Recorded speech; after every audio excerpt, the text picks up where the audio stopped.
Hi, welcome to this quick how to help video on solving non-linear simultaneous equations. We're going to use this question as our example to model how to do it. You can see that there is a linear and a non-linear equation.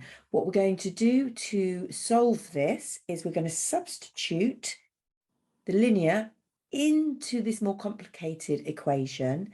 What will happen is it will eliminate one of the variables, so we could just concentrate on one letter only. We'll get some results for that one, and then we'll use that to substitute back in to find the other one. So that's kind of like the process in a nutshell.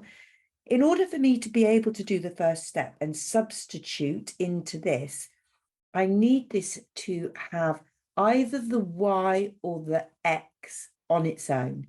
Now, because y is a single variable, whereas the x has got -2 with it, we're going to concentrate on getting y on its own. So I'm going to hop the -2 to the other side where it will land as positive 2x. That then gives me y equaling 2x plus 3. I'm just choosing to rewrite it that way round. What I am now able to do is say, well, if y, which is here in this equation, if y is equal to this, then that y there is equal to 2x plus 3. So I can now rewrite my more complicated looking equation by replacing the y with 2x plus 3, because they're the same thing. If y is equal to that, then y is equal to that. But of course, this is y squared. So I'm going to have to make sure I pop my brackets on and put that power 2 in as well. And it will equal 5. So let's move all of this up so we've got some space to keep working. I'm going to concentrate now just on the middle section because there's a bit going on there.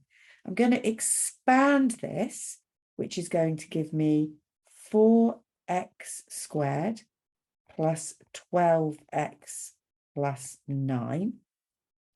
I'm then going to bring this x squared down to join it, and obviously it also equals 5.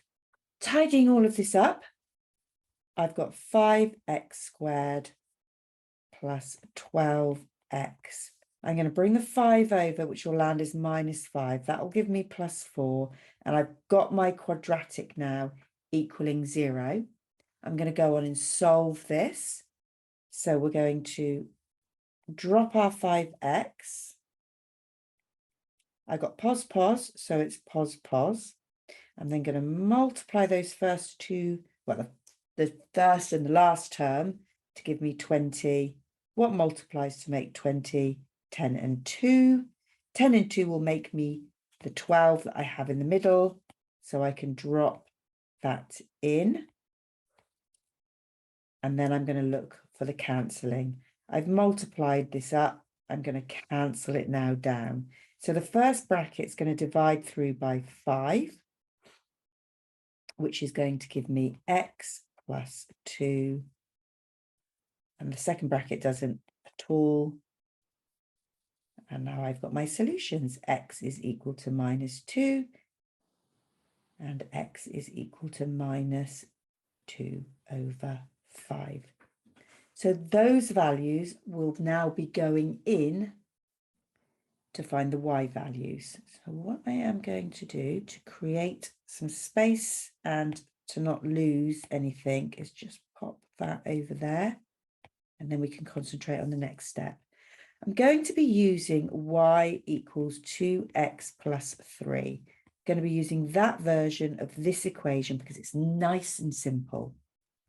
Y is going to equal 2 times whatever x is. Well, I can see that x is -2. That's going to give me -4 plus 3, which is going to give me -1.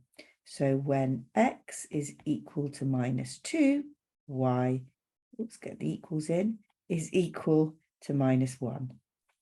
And I found my first pair. I'm now going to repeat the whole process with the second x value. which was minus 2/5.